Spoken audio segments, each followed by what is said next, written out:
High tech, how we doing out there? Welcome once again to the Shlicketty cast. I'm a very cranky Aaron Forsyth today. It could be a rant cast, but I can't do it without my buddy Mike. Wait, hold on, before I ring the doorbell, let's do it. Let's do our usual. It's the Shlicketty do.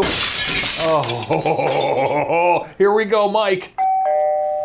All right, here we go. It's Pirate Mike. I forgot to bring a hat.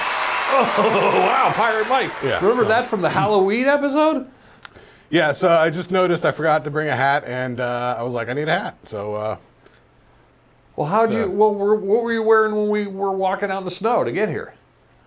you know what? I could put on my little knit hat. The pirate's kind of funny. It's a throwback. Knit hat. Yeah. It's callback. Yeah, I think with the beard and the hair, I can kind of get away with it. Like, it's all like big enough. The pirate hat should make a I could comeback. sell the tricorn. Yeah. The tricorn. Is that what they call that? That's the shape, the tricorn? Yeah, tricorn hat. Yeah, back in the like colonial days in Williamsburg, this is what everybody wore. Wow. Yeah. Can you imagine if you just saw somebody on the street with that? I know. You'd be like, your weekend job is a reenactor.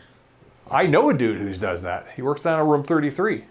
Oh yeah. Yeah, Jared. Yeah, he's a full-time 24/7 pirate. Yeah. Well, people also It's like a real-life cosplay. Yeah. Well, yeah. It's a thing. Yeah, they have those pirate ships and stuff like that. Yeah. They love it. It's almost like the Society for Creative Anachronism sort of stuff, which is like the SCA, the hardcore. Like, people think the Renaissance Festival is like fucking, you know. I can see that, yeah. Sort of nutty hardcore. It is not. The SCA is fucking hardcore. Yeah? Because me and the girlfriend worked a gig where these friends of her sisters own a ranch that got the SCA gig. So the lady that owned the ranch literally called me up and she's like, hey, you're a nerd. What's all this? And so I explained it to her. You're a nerd. Yeah. She's like, this nerdy shit's right up your alley. I'm like, oh yeah. She's like, is this LARPing? And I'm like, no, it's not LARPing. Don't call it LARPing. You know. Yeah. Because there's a fine line. LARPing isn't LARPing a live action role, but that's a little bit more physical, isn't it? That's running around throwing beanbags, casting spells at each other with make-believe. Yeah. The SCA. I saw a few of those cats in the park and they're playing a wooden sword fight. Yeah, no, the SCA is like fucking like straight up like people that are historians and research all their stuff. Right. So the ladies are hanging out like taking like, you know, raw materials and spinning it into thread, and then they're weaving it on a loom to make material. Then they're cutting that material and making clothes, and those are the clothes people are wearing. So they're a little bit more based in facts as opposed to, you know. Yeah, it's not fantasy and bullshit. Fantasy. There's the word. It's like history and like real stuff. Like this tent we were working at, we were slinging food and stuff. There was a guy at the tent next door. He was doing armor, and he apprenticed under Terry English, who's the guy who made the suits of armor for Excalibur. He was doing this cool segmented armor where it had like multiple plates segmented and shit. It looked cool. I fucking hung out and talked with him for like an hour. All right, if you're hearing that, guys. Oh yeah. We have neighbors. Yeah. But it's not the band neighbors. This is a different neighbor over there. I think it's Caddy Corner. Caddy Corner. Because I heard him talking when I turned off the overhead lights. Yeah, and he just tuned his guitar, his E string down to D. Those of you guys who know guitars, when you drop D, oh, you mean business. And it's sort of a doom rocky fuzz tone. Right, yeah. Stoner, yeah. Yeah, Black Sabbathy, clutchy. Yeah, let's... What's the one now? The Curl of the Burl? Who's those guys? Mastodon? Yeah. Right. Mastodon-y. Yeah, well. God bless the kids. God bless the kids. At least they're playing guitars. Nothing worse than the kids if they weren't. You know, it'd be kind of annoying if he's over there not playing a guitar. You know, he's like, I sampled a guitar. Nah, play a guitar. At least they're playing guitar. Not very good, but they're playing guitar. Yeah. So there we go.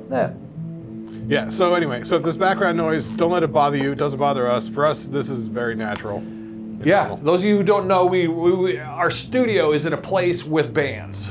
We're a very band musical adjacent podcast here. Yeah. And that's where world we come from. So that's how we know it, because we know musicians. See, we're all in the cahoots, man. We're all in the cahoots. So when I kind of needed to find a studio to do this, I went to the band people realms. You know? Yeah, first you ask the musicians. Yeah. Little hint to yourself out there, kids. Find a musician. They know things you might not think they know. They're good little networkers. Musicians know we find things. We're like little truffle hounds, man. We go down the burrows that no one knows. Truffle. we're looking for truffles. Biggie truffles. Social truffles. So yeah. Okay. So you all fired up about something today then? Oh, I've got rants. Well, I mean, there's things that. Okay, speaking of the kids, let's go to. Okay, let's do the kids. Let's talk about it. I saw a kid the other day. Now, he got points because this young fella, this whippersnapper. Now, is this just out in the wild? Just out in the wild. He had an Iron Maiden. Now, those of you who know the band, the metal band, Iron Maiden. All right, we like Iron Maiden. Who doesn't like Iron Maiden? And I feel like I'm smelling stage smoke. we aren't running it. I wonder if they're running fog. Oh, that would be super funny. Anyway. Uplighting in fog. Yeah. Yeah. I can't tell it if could be it's their bongs. I can't tell if it's almond or vanilla, but Oh. yeah. Vapes. Could be vapes. Oh, it could be vapes. They could be vapors. Yeah, it could be. Yeah. Kids vape. So I see this young fella, whippersnapper. He's wearing the Iron Maiden. Those of you who don't know Iron Maiden, 80s metal band. We all grew up on them. Him and I, Mike and I, we know the Iron Maiden. We were there from the get-go. Biggest band in the world. You probably know. If you don't know who we're talking about, just fast forward the segment. But here we go. So I see this kid, he's wearing Iron Maiden, the album cover on a shirt. Here we go. The album cover, Peace of Mind. Those of you who know the album Peace of Mind, which is one of the big ones. Flight of Icarus, the whole spiel shablow. 1985. 1985. Wow, it's been that long, huh? God. Yeah, so Iron Maiden shirt. Sounds good on paper. I'm like, this kid's got an Iron Maiden shirt. Here's the problem. It was printed on a tie-dye. Who does that? I don't know. Well, I don't know if I should be mad at the kid for buying an Iron Maiden shirt that was printed on a tie-dye, or he thought it was cool, or who in the fuck out there made an Iron Maiden shirt on a tie-dye. I hate you. Iron Maiden did. No, they didn't. Or, yeah. It was some offshoot from the mall. It was probably something they found at like Dude, Iron the Maiden's back rack at Spencer's. Well, listen. I mean, if it's legit, Iron Maiden authorized it.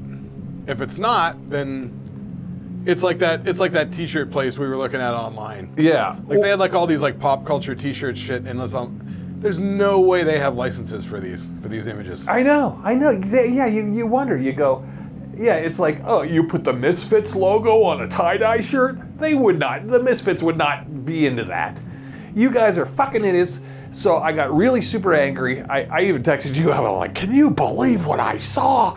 I don't know. Iron Maiden's pretty savvy marketers, man. I really wouldn't put it past them to give the okay on some... on a tie-dye? On some tie-dyes. An Iron Maiden tie-dye? I mean, that's worlds colliding here. The tie-dye. It is. I mean, all right, if you want to go Grateful Dead, you want to go Fish, you want to go even Black Crowes tie-dye. All right, I'll let it slide. Okay, I'm imagining a scenario where after 30, maybe 40 years in business, Maiden was around the late 70s. We'll just say from 80. 80 up to 2000 is 20. 2000 up to 2020, it's another 20. So 40 years on of merchandising the hell out of shit, right? Yeah. At some point, the probably number one feedback that they hear from, potential customers who don't actually buy is, everything's black. It's so dour. Do you have a white one? Do you have a red shirt? Fun? Yeah. So it could be. Do you have any female onesie red half shirts with Eddie the Iron Maiden on it? Like, I could totally see them making, women's Iron Maiden shirts in tie-dye. You know what I mean? I don't know. I mean, maybe a baby onesie or like... A baby onesie. I don't know. I have a personal beef. I mean, I got a couple rants that are going to happen later on, which go into the list. It's going to happen. Oh, I know. And I know. It stinks! And then I get emails like, Aaron, you're an old curmudgeon. You think things stink that don't really stink. But I think the tie-dye stinks. The tie-dye's gotta go. It's gotta go. No one looks good in a tie-dye. It's the worst. It's color-wise, it's horrific. It's spiral shapes. It's it's a color explosion. It hurts your eyes. Nobody looks good on it. You could put the best looking fashion model in a tie-dye shirt and they will not look good. I will guarantee you. Well, you may have a point there. I mean, come on. Have you ever seen a girl in a tie-dye and go, ooh, hey, ooh? No. I mean, I always think, I've seen hot chicks in tie-dyes and you go, I wish she had something Something's else off. on. She's wearing tie-dye. Yeah, I bet she'd look good in street clothes. Holmberg on the radio out in Phoenix used to say, he's like, if you ever see a hot chick at a bus stop, she's crazy. He's right. He's 100% right. She's either going to the methadone clinic or she's schizophrenic. Yeah. Yeah, she's either got mental issues or she's on something, coming off something. She's got issues. Yeah, hot chicks can get rides. Yeah, that's his point. Hot chicks can always get rides. So if one's taking the bus, you gotta wonder. Yeah, ooh, you burnt all your bridges. You're on the bus. Yeah, burnt all the bridges. That's true. That's true. I didn't think about that angle, but yeah, you burnt all your bridges. Yeah, that's true. Because you know she knows people, but they're like, no. I know. I was thinking of ideas also well, that's in the rant. We'll go back to rants later because that ties into whatever. The tie-dye, I want to ban it, so I can't add it to what's going to happen later on with the list. So stick with us for the best worst list. But I tell you, there was another job segment I wanted to do. Jobs. I wanted to call it Take This Job and Shove It. Okay. Like Johnny Paycheck. Sure, I get the reference. I don't know what you're talking about. Now this is quick. It's kind of like a speed round. Like if I was to go, Mike, okay, quick. You got to answer how you got it, why it sucked, and how you got out of it. What? Old job. What? Just say a job you think of, like a job that you had a job when you were 16, 18. Yeah. Think of a random job, and you got to go how you got it, real quick, and then you go why it sucked. It was the worst. Blah blah blah. And then you shoved it. How'd you get out of it? Did you quit? Did you fire? Did you scream? Did you yell? Was it a scene? Was it really? Yeah. I don't want to go into my job history. No one wants to hear that. Yeah. You don't think it'd be fun? No. I mean, look. Short version is first job, Janitor Jim. I got it through You're Janitor Mike. Through Grignell and Fisk because they were working there. Because they knew what's her face, Poster Lee, and her fucking brother worked there. And so you're Janitor Jim. Okay. Back when we first were getting jobs when we were 16, you had to know people. So every job I had here in Erie, I knew somebody. That's that's the only way you could get a job. Yeah. Out in Arizona was the first time I ever got a job just applying and walking in, not knowing anybody there. Every job was like that. Well, Arizona, their jobs are more plenty. You know. And out there, all you got to do is be like hardworking and dependable, and you're golden. Yeah, and have all your teeth. Not even that. No. I mean, Apache Junction people got to work. Right. Oh, slam on Apache job. Junction. You know what I'm talking about. If you know what Apache Junction is, put it in the comments. Yeah. Yeah, I was just thinking about it. I was like, oh. I know, I always thought, I would almost be like, somebody, a comedian had a podcast about that, about jobs, and people would call in and tell them about their bad jobs, Oh, sure. Well, I mean, I always thought that would be a fun segment or a whole pod about it. Just like, all right, we're going to do call-ins and call up and tell us your job, And I'm sure here's the problem. The people calling in, it's like listening to Eddie Trunk's show and listening to people calling in. They're idiots. They're like, oh, come on, man, you're running the light here. It's speed it along there, Charlie. They blabber. Yeah, I know what that's like. Yeah, I know. So, okay, so no, take this job and shove it. Well, I mean, okay, so first job, Janitor Jim, got it through people I know. What did you hate about the job? Was it demeaning or was it freeing? Was it actually good? The pay sucked. It was like $3.35 an hour. After a few months, I was doing good work, so I got a raise to $3.50 an hour. And then like 2 weeks later, the minimum wage went to $3.50 an hour, and I never got adjusted for it. So that sucked. The smell of the chemicals sucked. Scrubbing the toilets and cleaning up people's shit sucked. Coffee grounds suck. Yeah, you were doing clean. I remember you cleaning an office building or something. It was almost second shift because I remember you like, oh, I can't show up to the party. Like we'd be at a party or band practice, and you'd be like, you guys gonna be there at 11? I work till 11 or something. Or you would always you'd show up late. I worked full time, so we got out of school at 2:20, and then we would go over and start work at, I don't know, like 3 o'clock, 3 p.m. or something like that. So yeah, it was usually till like 11 p.m. was like an 8-hour shift. And we were getting all those 8 hours because when we go to the building, we got a list of like 20 places to go to in a night. And so it was a matter of like trying to figure out where the places are, what's the most efficient route, to hit them up. You got this big ring of keys, I know, and it's funny. They put a lot of responsibility on a long-haired stoner guys in a van. You're getting $3.30 an hour, and they give you all these chemicals, throw you in their van. You'd be going to these office buildings, which, in theory, if you were a thief or a scumbag, I mean, I guess at that age, you didn't know what they were doing. It's not like you're going to open anyone's desk drawers. You could say that about anybody, but the point is, they know. Yeah. Like they literally told us. There are counts that will leave a quarter on the floor under their desk. And if that quarter is not either on the floor or sitting on their desk in the morning, they will call up and fire us as a company. We'll lose the contract. So they're like, you don't take anything. Yeah, I could see that. So I could definitely see that. And so, like I said, you had to get a job through knowing somebody. I didn't know that many people. So, and there was a certain amount of flexibility because I think we started at like 2:30 or 3 o'clock. So we would go get out of school, go over there, hang out for like 10 minutes, and then clock in and load up the truck and hit it. Yeah, hit those office buildings. And there were some nights where we would be over in EBCO Industrial Park, and there'd be like 5 places right there, so we don't have to drive around town. So that would be like an early night. Yeah. And I remember there's stoning, and there's plenty of time to go, burn the marijuanas, and be like, all right, go get a smoke break, or catch a cigarette, okay, we're gonna have a cigarette, so there wasn't a lot of, evil eye overlooking you, at least it was kind of a free range job. Now, how did you quit the job? How did you leave the job? Did you just not show up, or did you tell them, or did you ditch them on a day? Well, I got tired of driving around and cleaning the same places all the time, so I moved into, they had the account over at Amsco on 24th Street. Okay. And so I think Grignell had been over there doing it, and he left. And then, so it was available, and I just needed a change, so I took Amsco. And so the Amsco is like, you're like a one-man cleaning crew, so you're doing the offices in there. So you just go in, you're just by yourself. You go through, you dust the desks, you hit the garbage cans, you vacuum, the offices and stuff like that.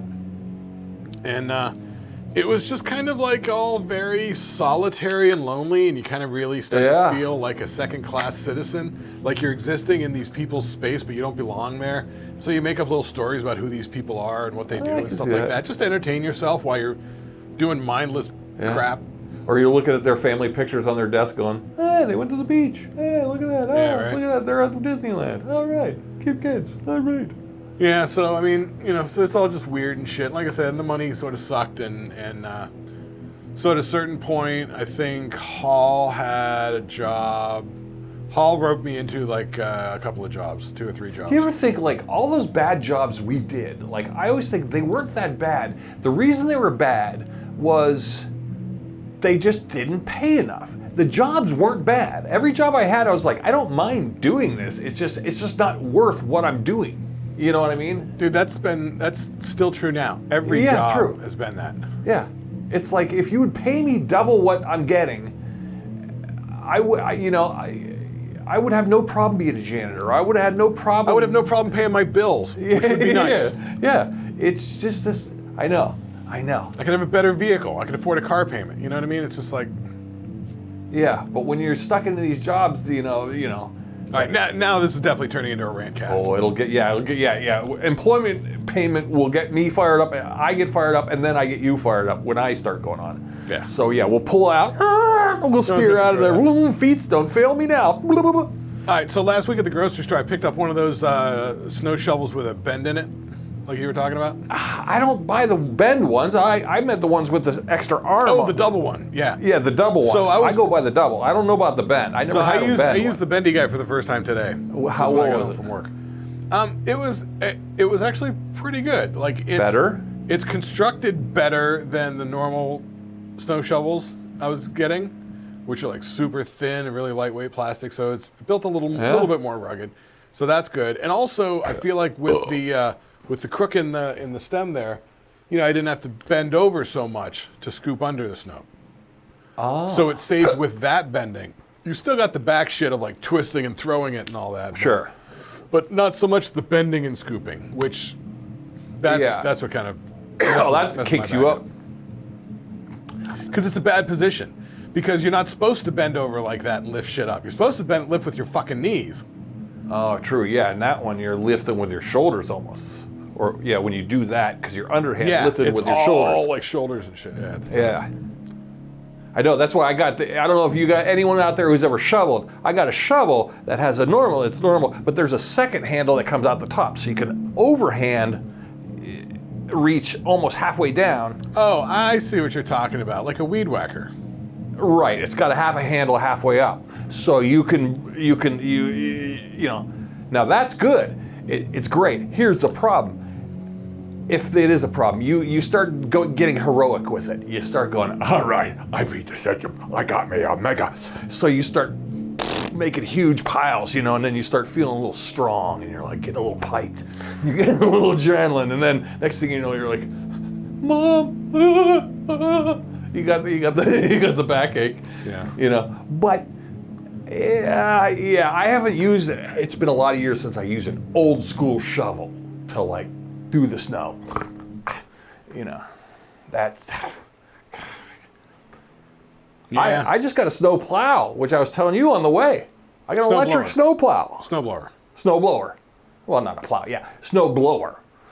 And it's going to be electric, so I don't have to mess with gasoline, and I don't have to mess with oil. And I'm going to do, but guess what? Some assembly required, and there's a blizzard going on right now, and so I don't see the problem. You got a garage. Garage is, you freeze your tits off out there. So no, it's not that cold. It's probably, I'm gonna have to build this thing in the spring, and it's gonna have to make its debut next season. Dude. I said it. No, send me the make and model number. Tina will probably do it because she's a little more go-getter than I am. Or a link to the owner's manual. Dude, come on. Come on, dude. I know. Well, we'll see. We'll see. Yeah. I can't use, here's another thing. I can't use salt. You're putting out, what's the name of the element? Calcium chloride. Calcium chloride. See, the salt only melts down to like 25 degrees or something like that. Right. Calcium chloride will melt down to negative 15 or negative 25. One of those. Is it more expensive? It's a little bit more expensive, but it is less damaging to all your concrete. Oh, salt is damaging to the concrete? Yeah, buddy. Because the salt mixes with the water, turns into salt water, penetrates down, then the water evaporates and the salt stays down in there. Then next time it gets wet, it soaks back up and it puffs up. And that's what starts, that's why all the roads are always shit around here. Because all the salt penetrating it. Well, we don't use the salt. And it just flakes shit up on the streets. Yeah. They use the salt. No, I know. I don't use it at my house, though. I don't. Here's the thing. Plus also schlepping it into the house on your boots and stuff. That's why we don't want it in the house, and then we don't want it on the pet paws. We don't need, because we go out to walk the dog, you can't, we don't want to get on their little paws, and then they're going to lick it, and it's not good. So we don't have salt. We're a salt-free city, or a salt-free household. Well, there's a safe step. You get the safe step. Yeah, that shit's expensive. That's not a cheap date. No, but if you got the pets and they're into, sniffing around, rooting around on the ground, what else are you going to do? I don't know. I'll get them ice skates. Just push them quickly. Yeah. Too fast for them to Well, look. when it's that cold out. But you never know how cold it is out, like. See, that's the nice thing about the calcium chloride is it gets out there and it melts. And so it makes this semi-warm slurry that'll melt the shit. And so it keeps the shit from freezing. But anyway, I don't think it's pet safe at all. No. Anything that has, anything that sounds like it's off the periodical chart of the elements is probably not good to touch. That's it. Yeah. Yeah. I think it has a C and a small 0 and a Q and an X and a 2. And you go, I don't know. Don't mix it with the old. Yeah, I know, right? Yeah. Yeah. Here's another thing I was gonna rant. I was wondering if your phone's active right now. Do you remember back in the day, time and temperature number?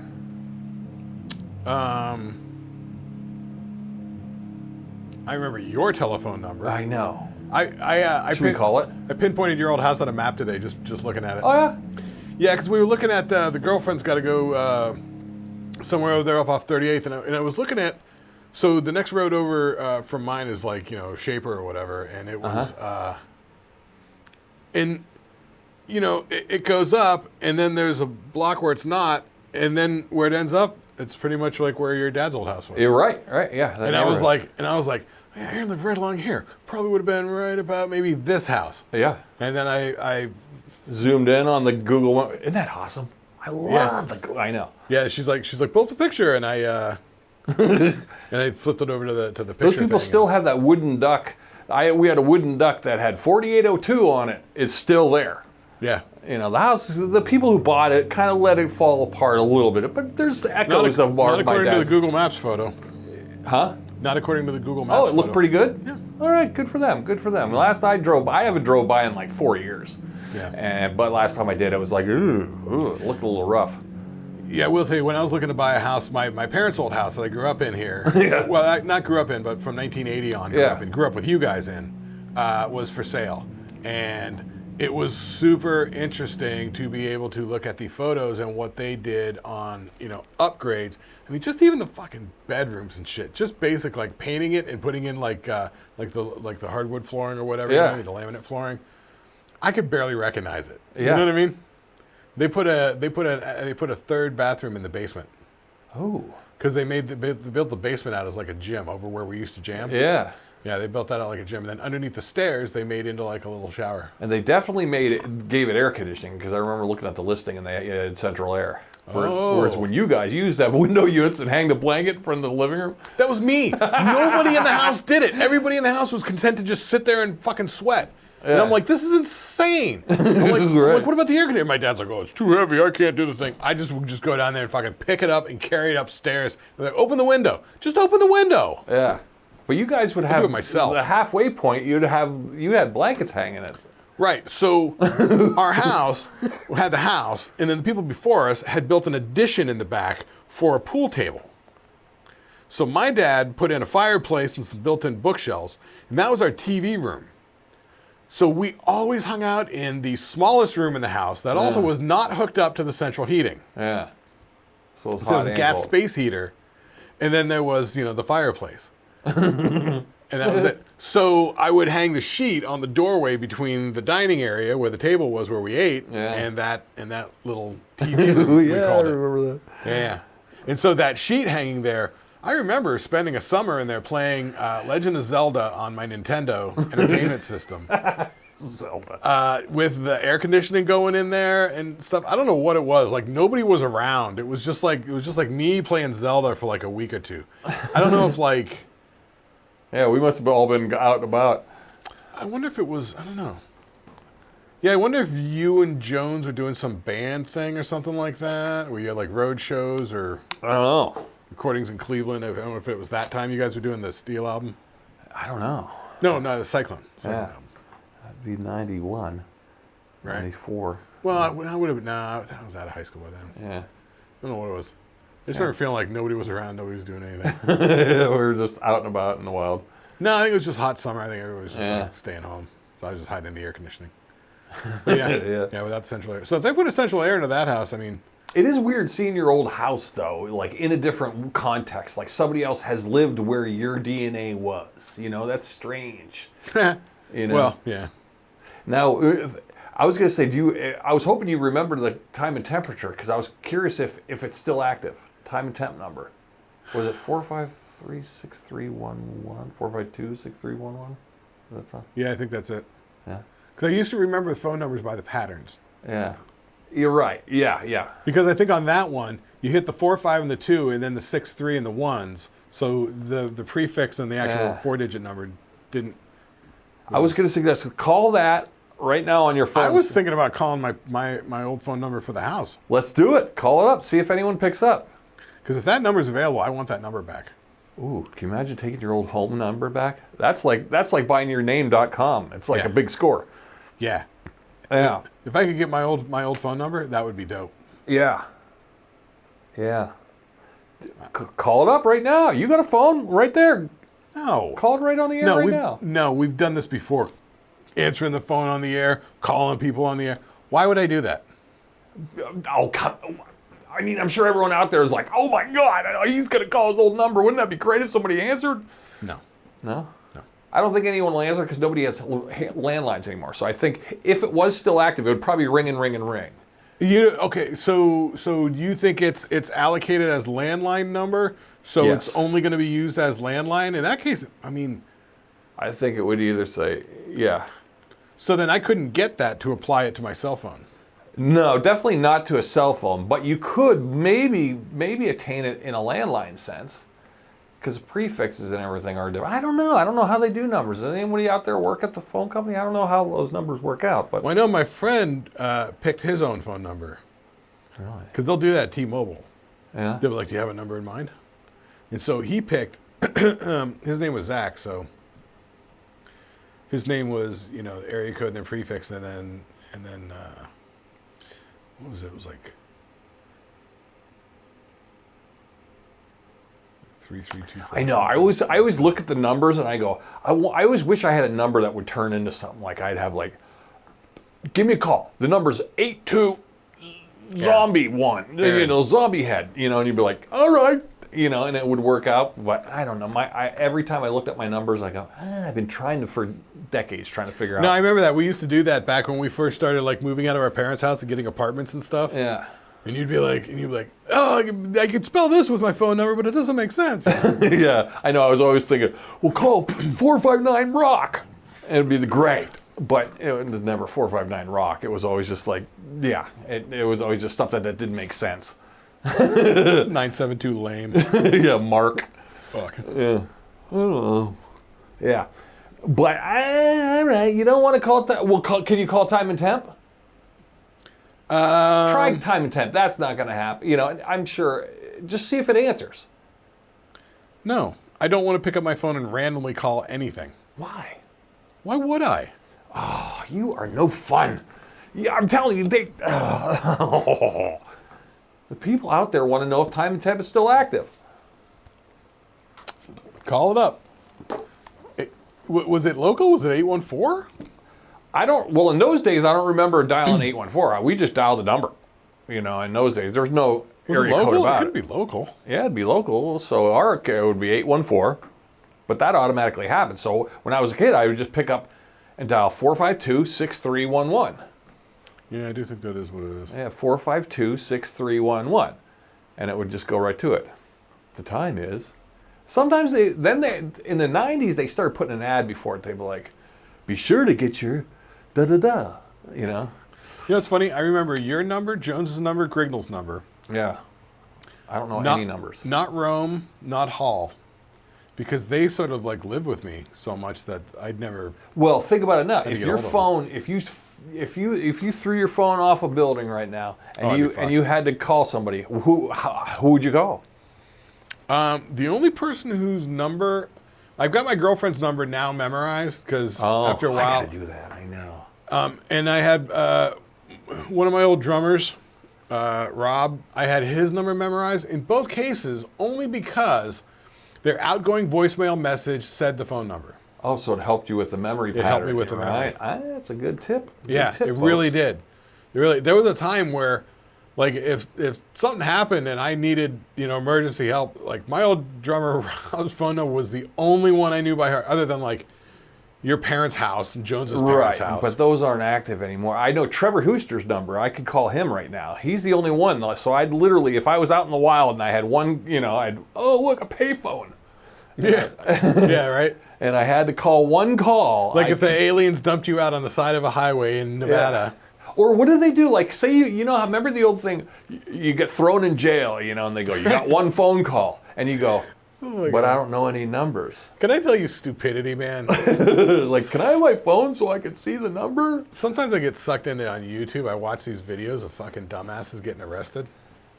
All right. What are you talking, like cops? Or are you talking like you know, like the show Cops? Or are you talking like more getting processed? Body cams. Oh, the act of getting caught. Body in the cam act. and dash cam shit. Oh, okay. Yeah, those can be fun. I don't know. Dude, people are fucking idiots. Yeah. Yeah, but usually those are just the extreme idiots, because you don't see the other, 25 to 1 that are just normal arrest. But those are the idiots. But yeah, you're right. Like lunatics, man. It's Aren't they seem to always be in Florida too? no, they're fucking everywhere. Oh, right, Florida and Arizona. I just watched a video of a guy up in Wisconsin. Okay. Okay, this was recently. So Kamala Harris was up there campaigning. Okay. And you know how they shut down the whole highway and they got the whole motorcade? Sure. So she's leaving from speaking in Wisconsin. So her motorcade's going this way on the highway. This dude got on the highway. He's driving the wrong way on that highway. Oh, what an idiot. Of all times, too. He gets pulled surrounded by over. feds. He's so trashed that when the Secret Service comes over to talk to him, they're like laughing. Wow. That'd be funny. And they're like, do you have any ID on you? He's like, just my school ID for the Milwaukee public school system. And they go, what school do you work in? He goes, you know what I mean? And the Secret Service guy's just like, he looks at the cop, he just starts laughing. Wow. Wouldn't that be funny to get arrested by Kamala Harris's Secret Service? No, Secret Service just had to ask him questions. Yeah. You affiliated with any extremist organizations? Were you motivated by any, blah, blah, blah? They, Yeah. they asked him a bunch of questions and stuff, and then they were out. Wow, that'd be fun. The cops fucking booked him. He was way trash. But yeah, sometimes I get sucked into watching these. People are idiots. But the thing with the phones is, because they're always going on and on about the phones. Because the old thing was when we watch TV, it's you get your one phone call or whatever. Yeah, the one phone call, the one call. Apparently now you get 3. Oh, really? I did not know that. Wait, is that a new thing? So I could go. I think so. And you can use your cell phone.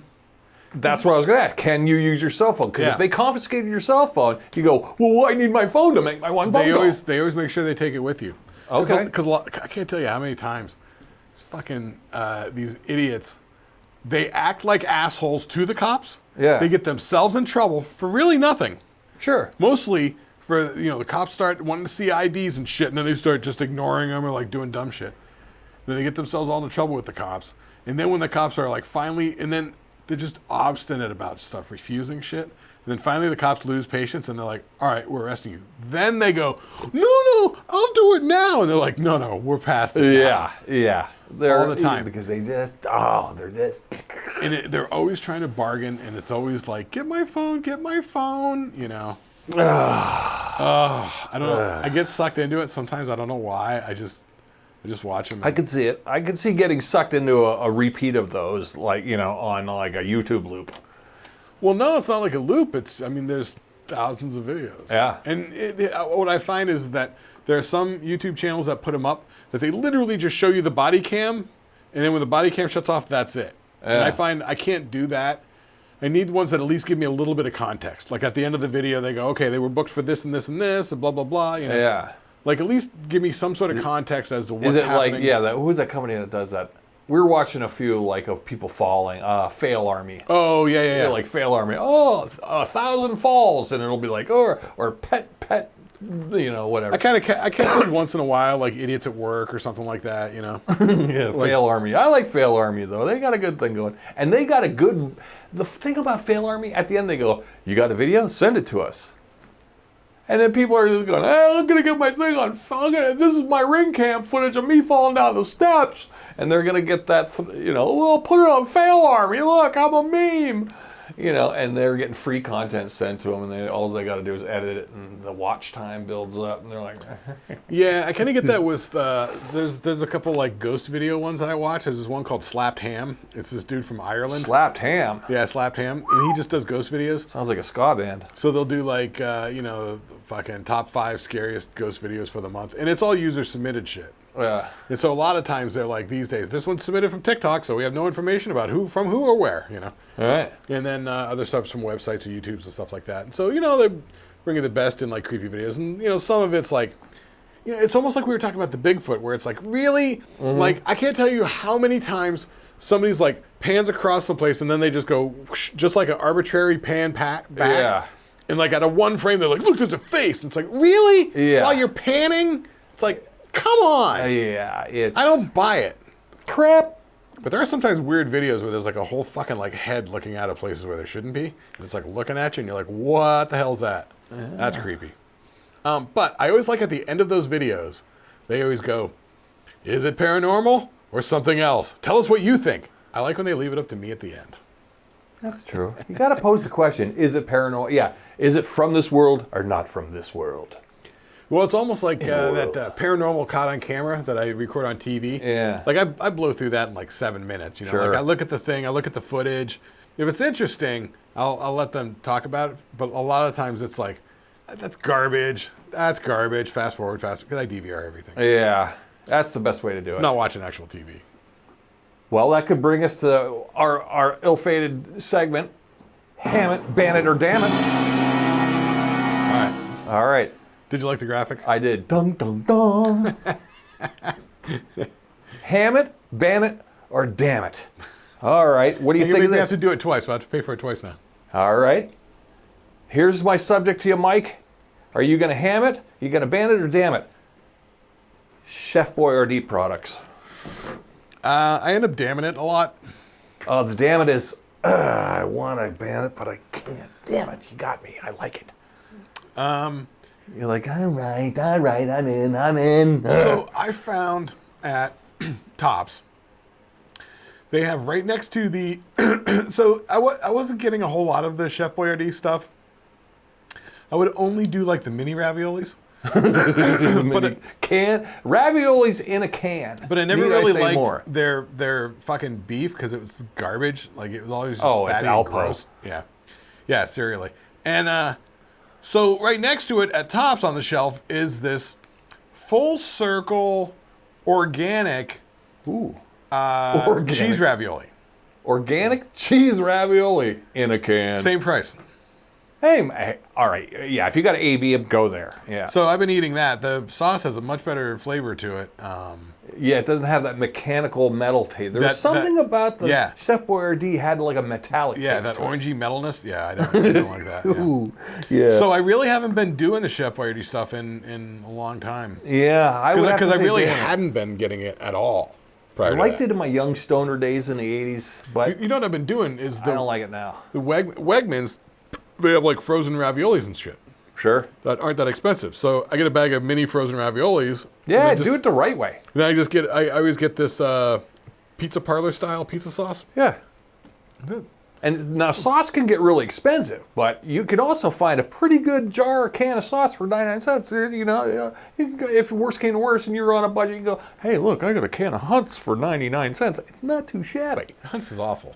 It's awful, but it's better than Chef Boyardee. I mean, but I don't know. That's why I'm saying you get the pizza parlor style pizza sauce. You like the pizza sauce. Which is the same one, essentially the same one that they had at Kroger's that Wegmans has. Yeah.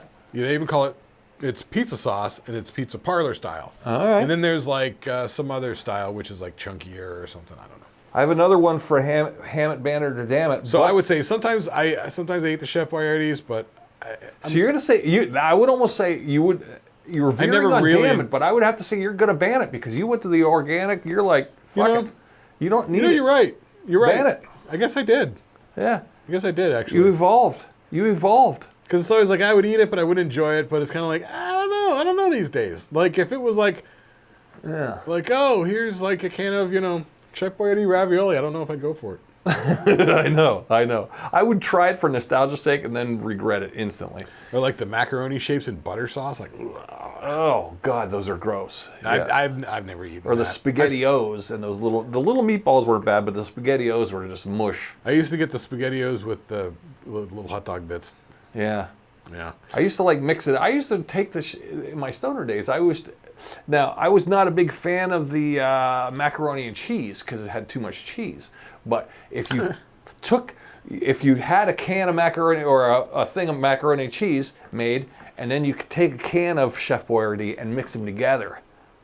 Oh, now we're talking a little business. Now, you know the one, actually, That was good it stoner wasn't even business. Chef Boyardee. It was actually, remember Franco-American canned spaghetti? Yeah, the Franco-American, right. That had a little more hot doggy taste to it. I like it because the sauce was like a cheese sauce. And the spaghetti was a little bit thicker.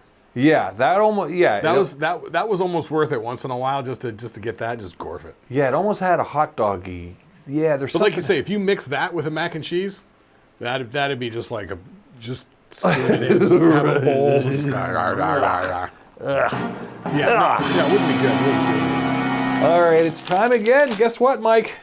We got it. We got the best worst list. You guys still liking the best worst list? I don't know. Sometimes we put a little prep into it. Sometimes we don't. But I'm glad everyone. I've been getting a few emails on suggestions. Oh, really? Well, not really suggestions for new lists. It's more of like. Oh, people's thoughts on shit we talked about? You're right. Oh, that's good. Yeah, they're like, all right, you forgot that, you forgot Scooby-Doo. Oh, you forgot Ding Dongs.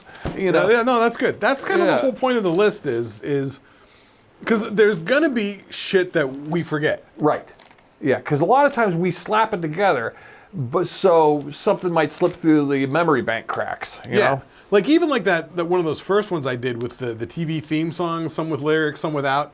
Man, there were so many I fucking missed and forgot about. Oh, yeah. We didn't get blasted on that one, but we could have. There's a lot of room for getting blasted on that. Yeah, but once again, it's like, when I sit there and think about it, it's like certain ones pop in my mind. And that's why it's fun, like when you bring up shit that I never thought about. It's like, oh, yeah, that's right, I totally forgot about that. I haven't thought about that in years, That's what makes it fun. Well, here's my list. Guess what? Let's do it. Let's do this. Oh, right in time. Perfect time. We'll kind of buzz through these, but not crazy. All right. These are 80s items that are still around today, and they're still going to be around a little longer. But they're things that were kind of big in the 80s. Like the hole in the ozone layer from the hairspray? Sure. You could go there. I was thinking more objects. Like one would be, even though it's more of a 70s, let's just say, just throw it out there. Tupperware.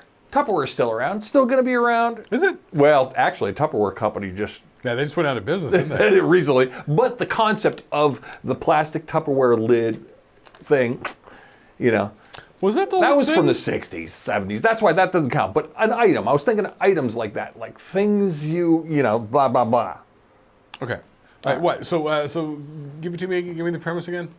Well, 80s items that were big then. Which reminds me, after this, ask me about. I got a little nugget of science news. Okay. I think it's kind of fun. That are around now, and that were around in the 80s, but they're still around now. They've been going the whole time.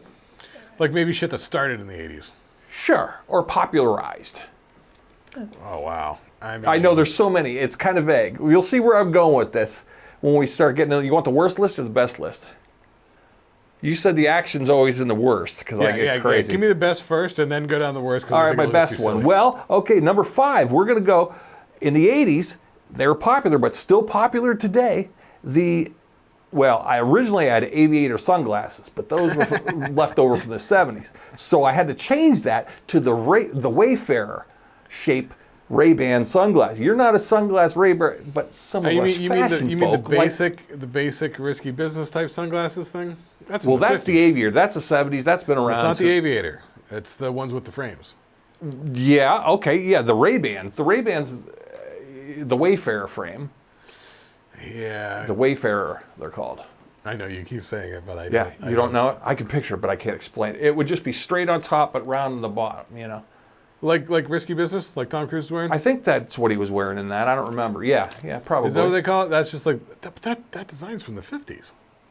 Well, you're right, but it kind of disappeared. It disappeared for a while, and it got an 80s resurgence. It did. And since the 80s... Because of risky business. It stuck around through the 90s, the 2000s. It's been going strong the whole time. It has. After that resurgence from risky business, it became the default sunglass shape for a while. Yes. Next to the... Because remember, they used to make, in the late 80s, early 90s, they used to make really cheap sunglasses out of almost like a plastic foam material. They'd be like a Day-Glo colors, and they just give them out. Yeah, they're like Swatch watches. Yes, yeah. They're a novelty. Yeah. So, okay, that's number 5. Now, number 4, popularized in the 80s, still around today. You'll see them at every theme park you can imagine. The fanny pack. Yeah, that's true. I feel like that's fanny sort pack. of an 80s thing. Yeah. I mean, I definitely remember it being an 80s thing. Yeah, and there, I hate to say it, I love to make fun of the fanny pack, but I tell you, when I go to Cedar Point or something like that, I got a black one. I gotta, I gotta put my wallet in there. I gotta put my glasses in there, because if I'm going on those roller coasters. My brother went to the leather store in the mall and got a leather one. Yeah, I have a faux leather one, but yeah. He had actual leather. He used to always keep his drum hardware in it. Oh, that makes sense. Drum and it'd keys, be a little stronger. Shit like that. Yeah, the drum keys. Yeah, I could see that. I could see your wallet, your smokes, your pipe. No, his drum. Oh my god. Well, when you're a drummer, you're gonna have smokes and a pipe. Your brother. Well, my brother would. Oh, yeah. Your brother would use the drum heads to sort out the seeds. Yeah. Yeah. Yeah. All right, so number 4 is fanny packs. All right, number 3, still around today, actually repopularized, still going around, because I know my daughter had one of these. The Polaroid camera. That's a retro resurgence thing. Yeah, isn't that wild? Yeah. Well, it is, because it's such a unique format. And instant gratification. The instant gratification. There really is no way around that. And Yeah. And even though Polaroid sort of did away with it because sales were lagging, people weren't into it, we as the public, we can't really let go of the idea of that format because of that instant gratification. Because look, every time you're in a video game, somebody finds a photograph, it's a fucking Polaroid. Yeah. Every time I gotta try and make something in a video look like a photograph, I always put it in the Polaroid frame. Thank you. Always. Yeah. Because it conveys photograph in hand. Otherwise, if it's a 3x5 with the slightly rounded corners like an actual printed photograph is, it doesn't tell you anything. It doesn't translate like on film. This is the idea of the nuggetizing with the Mandela effect. Call back to episode whatever we had, the Mandela effect. 19. It's this idea of the nuggetizing for the portability. If you put the image in a Polaroid frame, you know it's a photograph. We're conveying that it's a photograph. Right. Everybody gets it's a photograph. Yeah. I mean, how many times in some sort of like design thing do you see like it's a poster and they've got a Polaroid image pinned to the thing? You know?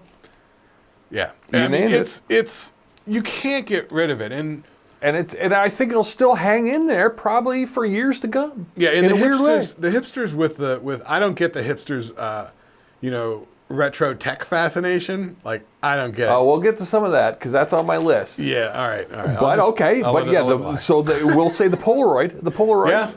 Yeah. Yeah. Okay. Why don't we go number 2, the retro video game consoles. Now, we've condensed them now to where you can buy like it looks like an Atari 2600, but it's got all the games. It's got every single I hear one it's of got them like in it. 1,800 games loaded in it. Yeah, because we can't be carrying around 500 cartridges. Because you can't get the cartridges. No one's going to buy the cartridges. And because the amount of memory that those games took was like kilobytes. Like, it was nothing. It's funny. I sent you that picture I saw at the Salvation Army. For $12, they had a thing, and the joysticks looked the same. The Atari 2600, it looked the same. Plugs right into your TV, and upon further inspection, it had every game on it. But it's got those giant 4 orange buttons. Yeah. Yeah. You sent it to me like you were like, look, it's an old Atari 2600. Or, because they reissued them in the early 2000s or something like that. That's what this must have been. No, this is after that, where they just started loading all the games in the console. Right. Because I think in the early 2000s reissue, whatever thing, I think it was the same system, but instead of the big metal toggle switches, it just had little black slidey switches. It did have the slideys, yes. Yeah.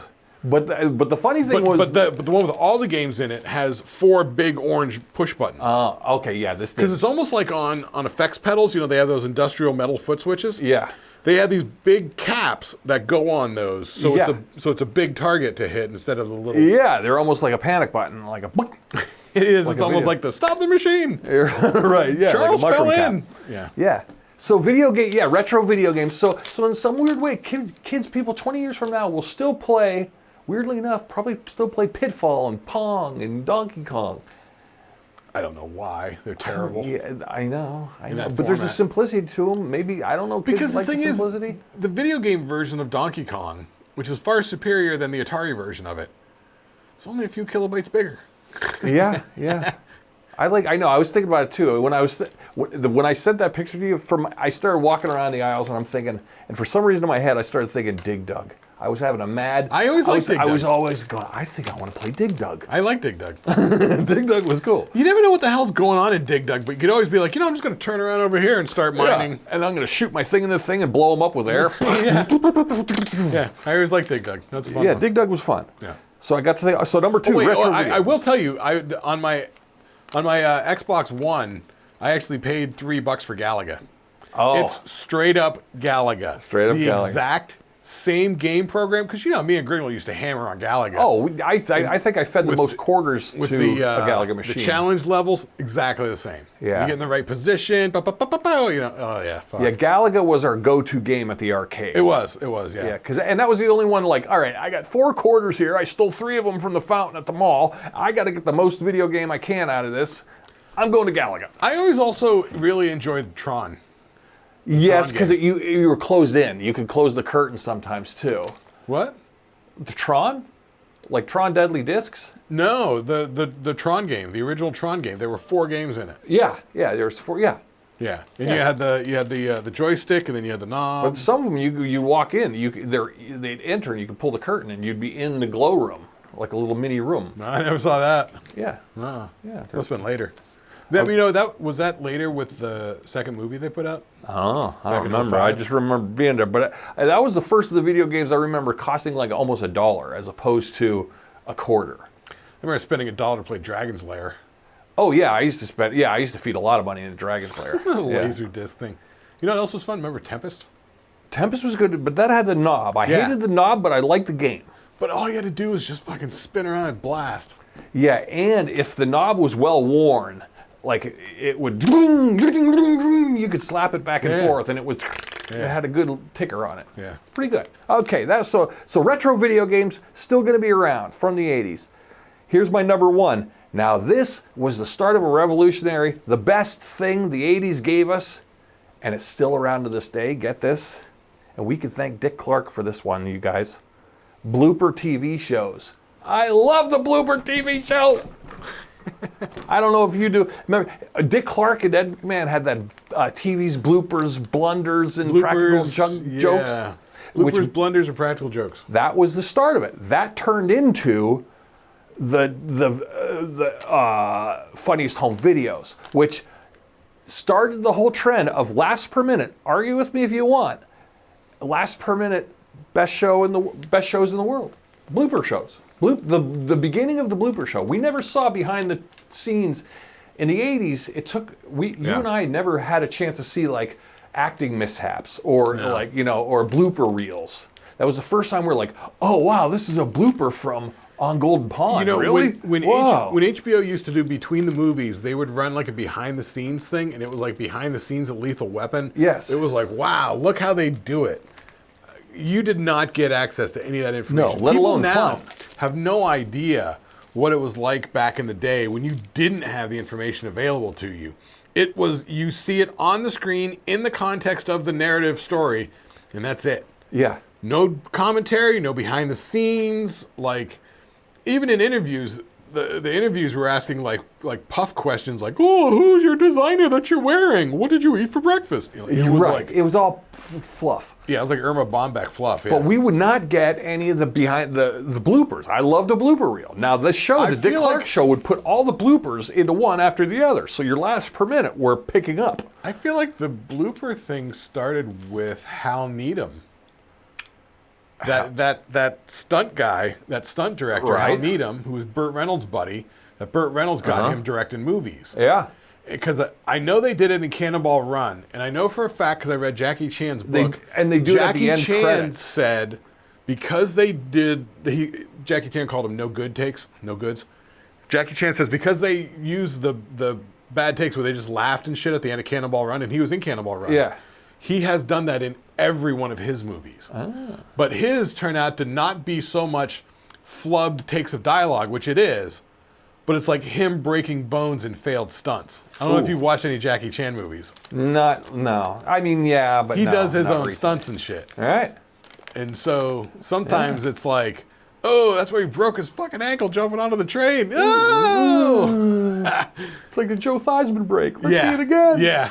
They show it to you in slow motion and shit as the credits are running. And, oh my God. Yeah. So I think so. You got to credit, I think, the blooper show. So basically in the 80s, the blooper show became popular, which turned into the America's Funniest Home That's Video. what I was going to say. It mutated into the videos. Which now clips. is the blooper show is still going strong. No signs of stopping. Well, and then everything it turned into fun Talk on the Soup. internet. It turned into Talk Soup, which was clip show from talk shows. Yeah.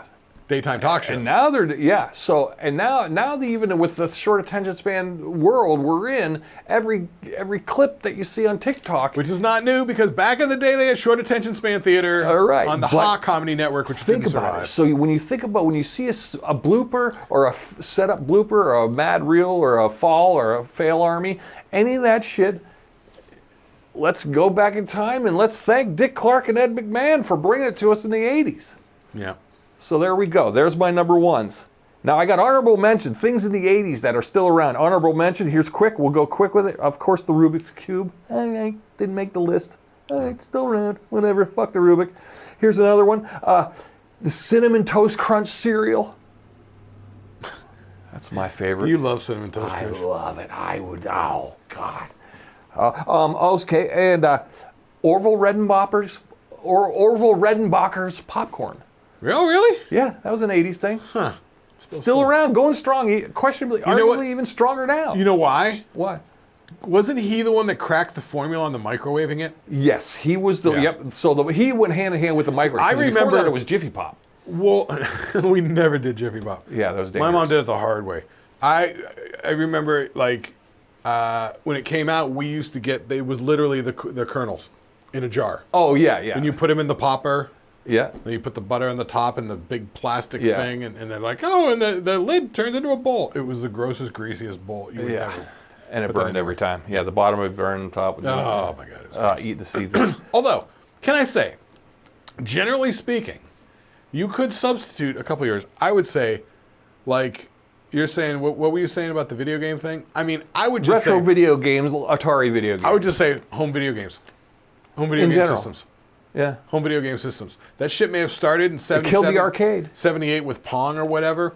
But when the 2600 came out and then all the subsequent units up to the PS5 of today. Yeah, once you could hook it to your own TV at home and no longer go to the arcade, bye-bye arcade. It was like the end of the record store. It was. Yeah, the home video game systems definitely started in the 80s. I mean, like I said, you can make the argument and go, oh, Pong was around the 70s. And I know Atari was around the 70s because we got it when we were kids.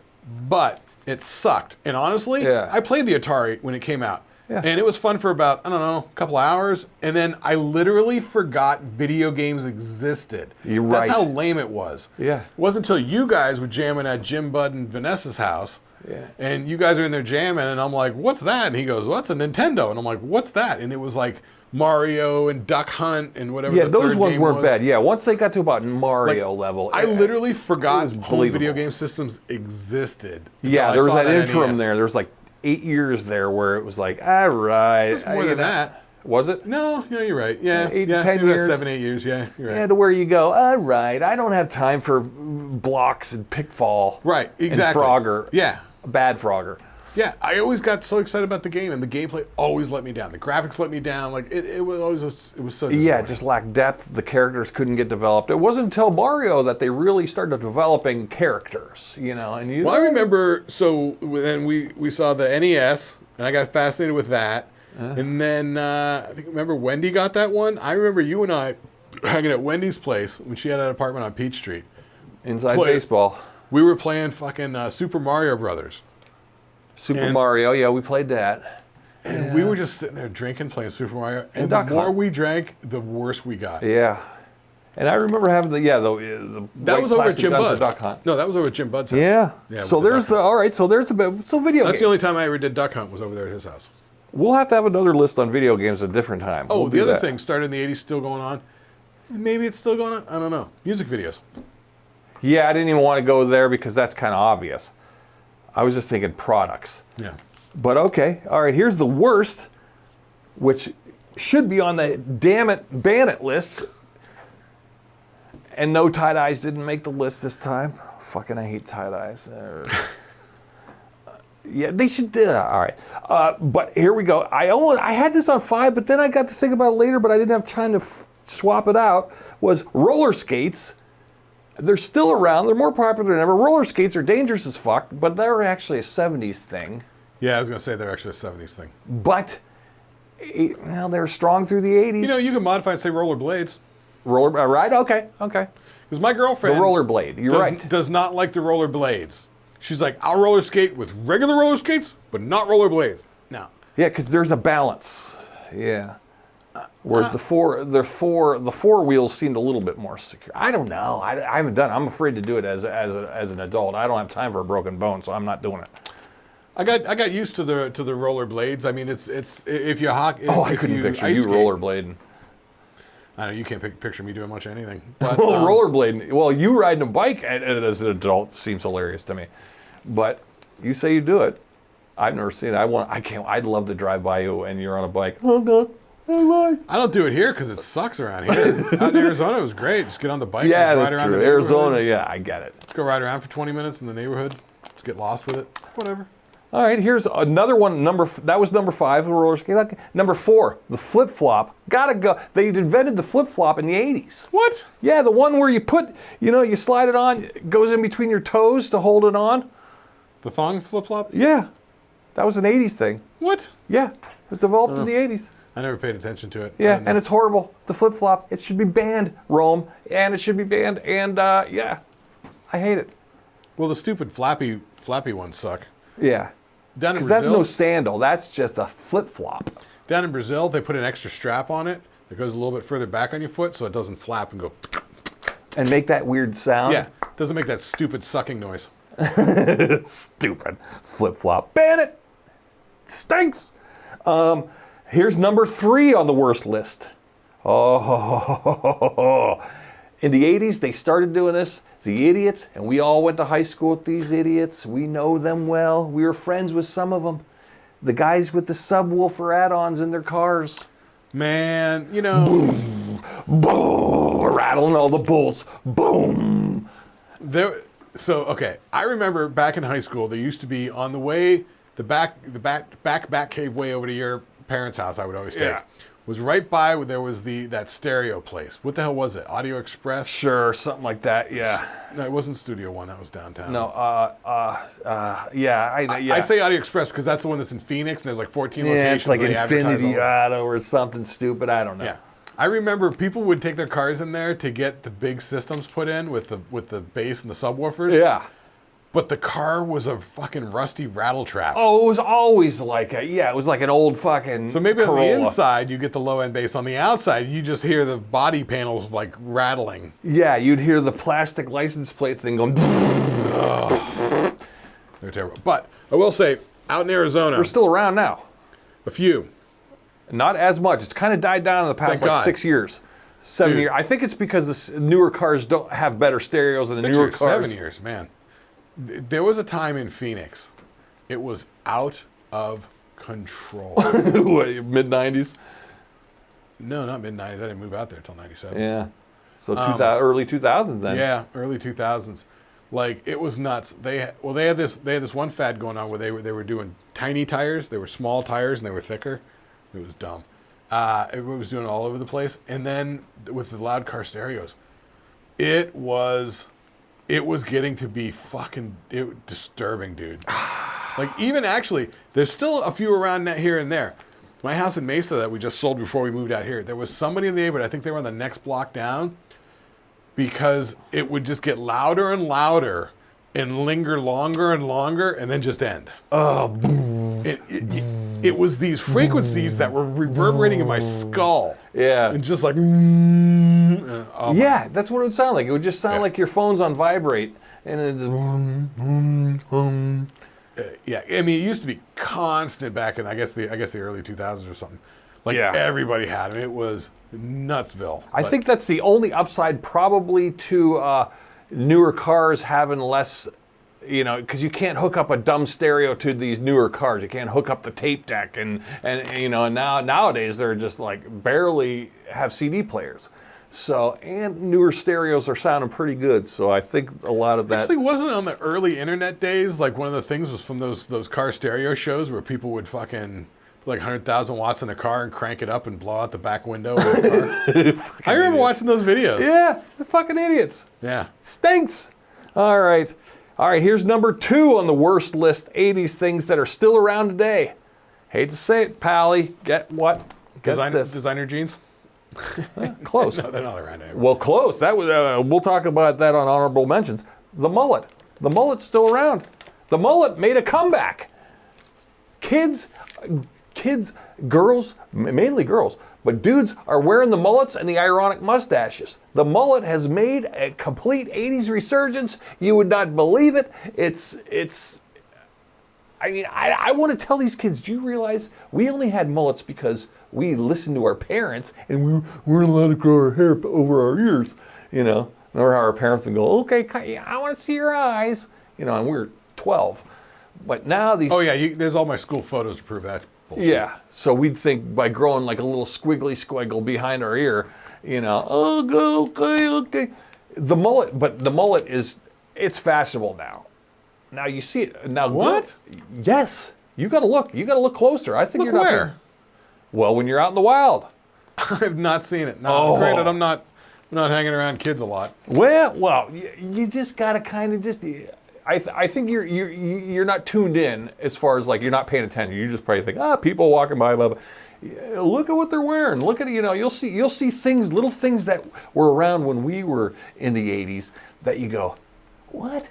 You're 17 years old and you got a mullet and you've got a shark tooth earring? You know what I noticed? And an Iron Maiden tie-dye? Fuck off. People have definitely over the last 30 years lost their sense of sort of what's ridiculous looking and what's not. Yeah, anything goes now. Now it is literally like let's wear a pink fuzzy coat and some brown boots. I thought that whole what was that whole Justin Bieber hairstyle where everybody just pushed their hair forward on their head? That was the early 2000s emo thing. That was as dumb as those stupid Affliction shirts. What was it? The Ed Hardy shit? Oh yeah. It's an epidemic in Florida. Douche bros. That wasn't just Florida, man. That was everybody. Yeah. So the mullet, keep an eye out. The mullet's made a huge resurgence, still around, shows no signs of stopping, and actually you see more mullets on the female. You know what? The females are getting mullets. Okay, you see somebody wearing a fucking mullet, yell out, "Hey, Joe Dirt!" Oh, they're beyond there. They might even lean into it and be like, ha, ha, ha. Like, I know a couple comic friends who have it, and I get it where they're being ironically silly about it, but there's people who are actually doing it serious. I know, it's like those people that wear those pants that come way up above their fucking shoes and shit, and they're like, oh, that's the length it's supposed to be. Yeah, it's like wearing Urkel pants, and you go, oh, look, the Urkel pants. I'm wearing Urkel pants and suspenders. That's why the shirt bow tie. All right. You know, I know. Whatever. Yeah. And my number 1 80s item that's still around, shows no sign of stopping, and I say it's the worst thing ever. It's the dumbest idea. Well, not even idea. It's the dumbest product. This is where everyone's going to hate me. I'm saying it. Vinyl records stink! Vinyl records stink! What the hell are you talking about? I hate vinyl. Vinyl records and the record player, get out of town. They sound like hell. You think record players came from the 80s? No. Well, it was always around in the 70s, but the 80s was 70s? It was always around in the 50s. Well, true. Everyone had but the resurgence of vinyl, let's collect our vinyl. I am over it. Oh, these vinyl heads think they're so superior. It sounds like shit. You broke your format on that one. I broke the format. I know I had to get it out. But here's some other things that have lasted through the 80s. Honorable mentions. These could even do the list, which is what you mentioned earlier, the jeans. You got to look closer. Girls are wearing mom jeans. And they actually are called mom jeans. You know what mom jeans are? Mom jeans are high-waisted jeans. Stretch, maybe? They have pleats. They have like pleats in the front. Yeah, they're high-waisted. Yeah. Cover up the fupa. Yeah, they're high-waisted and they're fucking sort of baggy. Yeah. You know... Hot girls are wearing the mom jeans and not looking hot. I know, dude. In the 80s... It's weird. In the 80s, chicks like to do the fucking high-waisted French cut panties and shit like that. You go, what are we doing here? Awful. I like the fucking low-rise, fucking straight across from hip to hip, fucking. Yeah, 60s. I like the old 70s hip huggers, man. Let's go. Yeah, I know. Yeah, I don't get that. And you know, they used to get the supermodels, and they'd be wearing these fucking stupid high-cut things with the big giant thighs, looking like a turkey, like making me more hungry than anything. What are we doing? I know. You're like, yeah. Yeah, I don't get it. Dumb. Here's another thing that made honorable mention. Chuck E. Cheese, still around. Chuck E. Cheese came around in the 80s. It's still going strong. I drive by there, the place is packed. Well, to the same token, that's a local regional thing. Is it? Do they have Chuck E. Cheese in say California or in where you're from, Arizona? Do they have Arizona Chuck E. Cheese? No, they have Peter Piper Pizza. Oh, I never heard of it. That's where when I had the video game job, we had Peter Piper Okay. pizzas. All right. So my company bought all the games and put them in the Peter Piper pizzas. And then we split the money with Peter Piper Pizza 50-50. So we had like skee-ball machines. We had redemption games where you put coins in. You try and rake the coins in. Oh, the coin rake, yeah. Truck. Or things where the thing's spinning around. You try and hit it and land on the thing and get coins. And then How would they redeem, though, the coin? If you were the video game guy who fixed it, and it got jammed, and you had to go fix it, there's no money being exchanged. If it had a wad of, like, say, Chuck E. Cheese coins in there, rolling around, how would you split your booty with the people that are working there, you know? Was there an exchange rate program or something going on? Like, how do you monitor that? The way it works is when you put the coin in, it goes into a coin mech. So all those machines on the inside of the door, they have a slot for coin mechs. You can put different coin mechs in depending if you're in Canada, what coins you want to accept or not. Typically, we're dealing with quarters. So, so the USA quarter coin mechs. So they're sized and weighted to accept U.S. quarters. If you put in Canadian quarters, it weighs different. It dumps it out. It rejects it. Yeah. So it's a weight thing. It's a weight thing and a size thing. Okay. It's got a couple little fingers. So the coin comes in, it gets dumped in here. This guy has a pivot, then down he's got a little bit of a weight. So as the coin hits it, if it's the right weight, it'll turn and dump. If it's not, it'll go this way and dump and reject. There we go. You're learning stuff here, guys. So you have the coin mechs. So at the bottom of the coin mech, when it comes out the coin chute, there's a micro switch with a wire. And every time the coin drops, it hits the wire and it gets counted. There's a counter inside. Okay, there's my question. The counter. So if it didn't go through the counter, it didn't get counted. So most of our accounts were Peter Piper Pizzas, which was a token system. So all the cash was in the token machine. So when we're dealing with the games, unless there was one person that would go around and do collections, they would pull the cash out, count the cash. They would pull all the tokens out of the machines, write down those amounts. Right. Unless you were the person doing the count, I was just a repair guy. We never dealt with cash at Peter Piper Pizzas because it was always tokens. So I would go in, open up the change machine, the token machine, reach in, grab a handful of tokens out. Most people would just like write down a number and be like, that's probably 35 tokens. Write 35 on a napkin, throw it in the bin so they can add 35 to the count. I would actually count them out. 20, 35, whatever it was. And then I would use those tokens to go around to every game in the place and put one in every coin slot and make sure that they're all accepting coins and stuff. Oh, make sure their weight sensor mech was on point. And fire them up. Play every game. Fire up the games like Area 51 with the guns. I'd fire up player 1, player 2. Pow, pow, pow, pow, pow, pow, pow, pow. Yep, everything's working. Like that's all the game was start buttons and then guns. Wow. Mortal Kombat, you check, back, forth, up, down, left, right, jump, punch. Cool, they work, and then I would just walk away. Right. So if I did it while the store was open, kids would follow me around and they get freaked out. Oh, I'm sure. Wow! And I didn't care. Sometimes, I would just give the kids tokens and like, hey, go check out the games. Let me know have them test working. it, yeah. Boy, you'd be literally the Pied Piper. Yeah, because the redemption games, like with the light spinning around, because the redemption games was everything that spit tickets out. Yeah. So you turn in the tickets for prizes. Okay. All right. So, not bad. But occasionally, we had, like, Godfather's Pizza was a cash account. So you go into Godfather's Pizza, you'd be surprised how many quarters can be stuffed in a coin mech when the piece of pepperoni won't let them through. Somebody's stepping. And you pull out the coin mech, because the coin mechs have like a little door, and so you open up the door, you can get like 8 quarters out of one coin mech with a jammed up pepperoni in there. Happen all the time. That's awesome. Yeah. All right, good list. Wait, before we go, I want to say goodbye, but you said you had real quick, you wanted to give us the science. So, it's the end of the year, and blinded me much like with. the Fail Army with the best of the year videos and that sort of stuff, I was Sure. watching this guy, Joe Scott or something like that. He's like a guy who likes to keep up on science stuff. So he was doing like the best science stories of the year. One of the things he was saying is that, how with computers, everything used to get really like faster and everything, and it seems to have sort of petered out. Sure. Moore's law sort of ran its course. He said that they just figured out this year a way, once again, to slip a graphene layer into the microprocessors. Because the problem was, we were getting so small that the electricity was arcing out from one lead to the other, and they couldn't insulate it. So they figured out a way to put this graphene layer in there that will let us go from, how our CPUs now are gigahertz? It'll let them go to tetrahertz, which is like 4 times as fast. And it's coming down the pipe probably in the next 5 years. Computers are going to get way faster. That's good. That's actually probably good. Then we can at least uploads would be quicker. Well, that's maybe still downloading music might be a higher bit rate quicker, like nope, that's all. Everything you're saying is internet stuff, and that's all your internet service provider. And if you're not getting the fast upload or downloads because you're not paying enough money to them. Them hostages. They're holding Gotham City hostage.